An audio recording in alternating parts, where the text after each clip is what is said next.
Ya pemirsa, seperti Anda ketahui bersama semalam kita menyaksikan adanya suatu pengumuman yang penting karena Presiden Prabowo Subianto ini memberikan abolisi kepada Tom Lembong dan juga amnesti kepada Hasto Kristianto. Sebetulnya hal yang biasa pemberian amnesti ataupun abolisi ini apalagi menjelang 17 Agustus Hari Kemerdekaan Indonesia. Tapi menjadi luar biasa ketika ada nama Hasto Kristianto tersebut.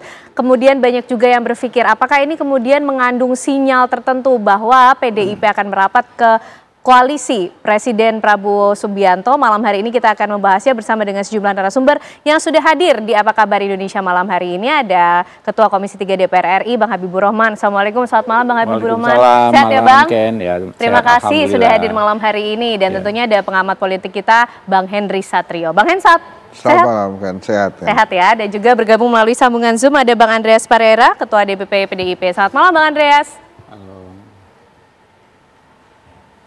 Halo, selamat malam Bang Andreas. Lagi di pinggir pantai itu. Selamat malam Ken. Oke, baik. Malam. Ya, selamat malam.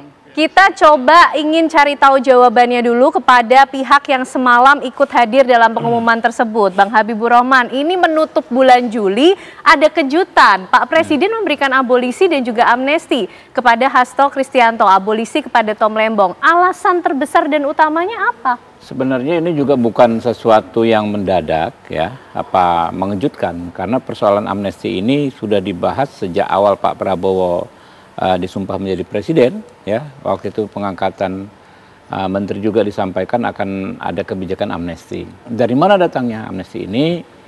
Secara umum dari apa yang kami serap selama 5 tahun belakangan terutama ya, saya juga di Komisi 3 soal situasi over capacity di lembaga pemasyarakatan ya.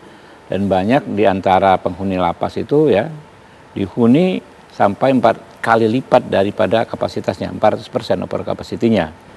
Nah, penghuninya kebanyakan 70%-nya adalah narkoba pengguna, yang lainnya minor crime. Ya.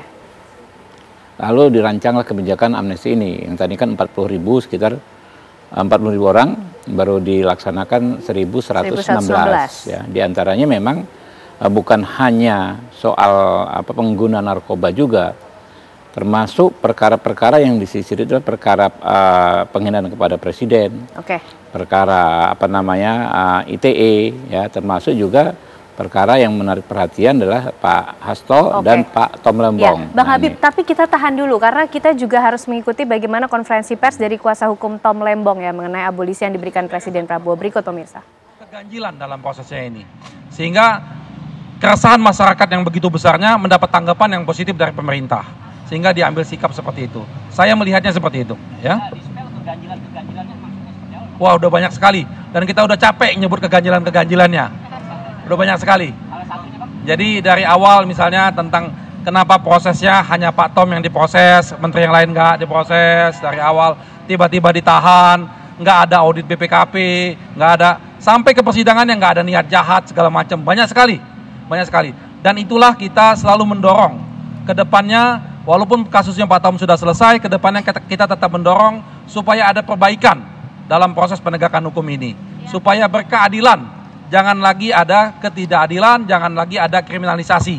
Kasihan buat mereka yang tidak punya kemampuan akses seperti Pak Tom, tidak punya kemampuan mendapatkan lawyer dan semacamnya, kasihan seperti itu. Nah, harapan kita dengan sikapnya pemerintah ini juga ada evaluasi total hukum yang melakukan.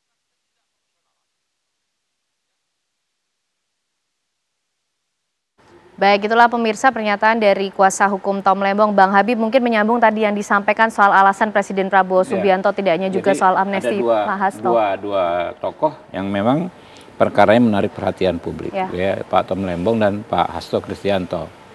Sejak awal kalau Anda ikuti pembicaraan kami di parlemen atau di media, sebenarnya nggak ada tone yang berubah. Ya. Kita pernah gelar RDPU khusus terkait Pak Tom Lembong.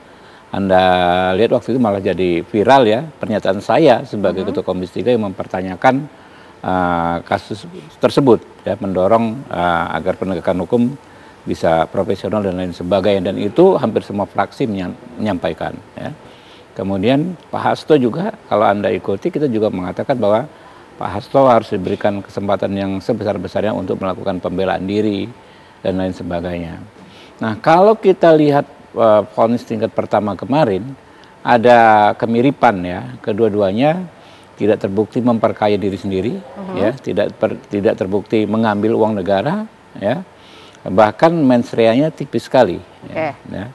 Sehingga menjadi masuk akal kalau dua perkara ini ya yang kemarin membuat terjadinya kegaduhan, ya, kegaduhan yang cenderung bisa memecah belah bangsa kita.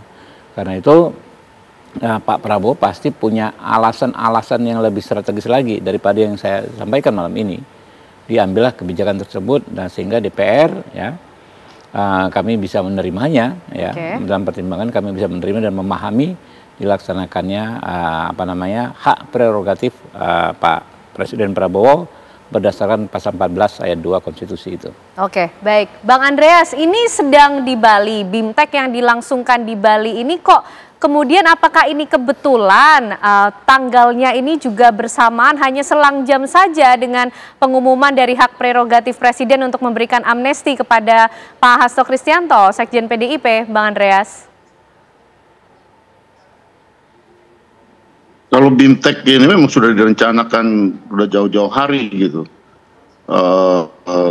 Soal amnesti tadi sebenarnya sudah dijelaskan ya, cukup panjang lebar oleh Bung Habib tadi. Saya sendiri di Komisi 13 kami melanjutkan tugas dari Komisi 3.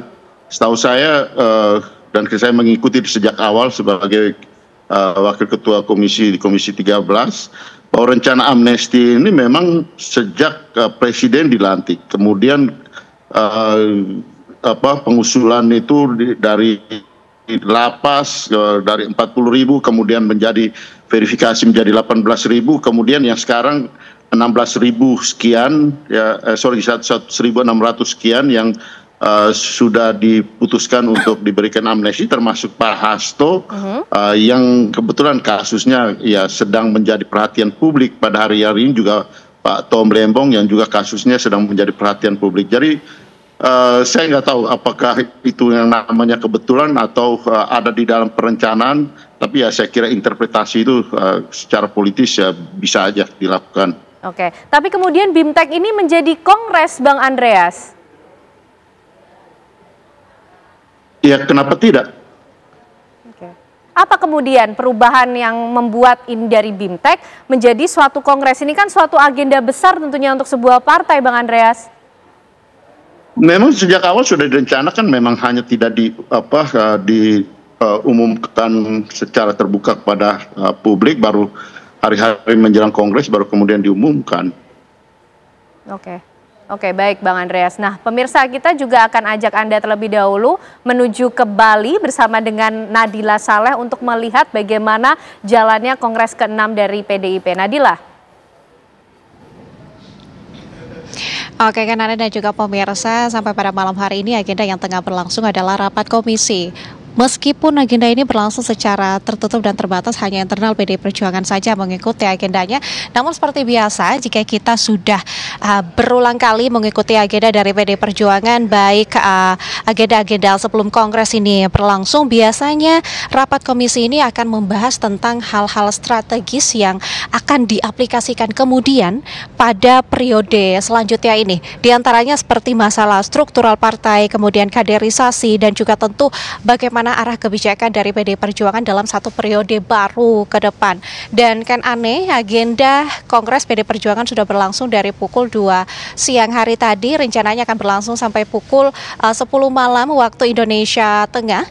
Dan seperti yang sudah barangkali pemirsa dan juga kan aneh di studio juga sudah ketahui bersama, tentu Kongres ini akan selalu menghadirkan hal-hal yang menarik. Hal menarik pertama adalah pemilihan ketua umum PDI Perjuangan yang tadi sebelum agenda rapat komisi ini dilangsungkan, sebelumnya PDI Perjuangan telah menetapkan dan juga mengukuhkan Ketua Umum PDI Perjuangan yaitu Megawati Soekarno Putri yang berlanjut menjadi Ketua Umum yang baru sampai pada 2030 nanti. Itu kan aneh. Baik, terima kasih Nadila Saleh mengabarkan dari lokasi Kongres ke-6 PDIP di Nusa Dua, Bali. Kita juga ingin tahu bagaimana pandangan dari Bang Henry Satrio melihat pengumuman tadi malam disampaikan langsung oleh Sufmi Dasko Ahmad. Ada Bang Habibur Rahman di sana juga mengenai pemberian amnesti dan juga abolisi ini Bang Hensa, tapi usai jeda ya dijawabnya. Kami kembali untuk Anda. Oke.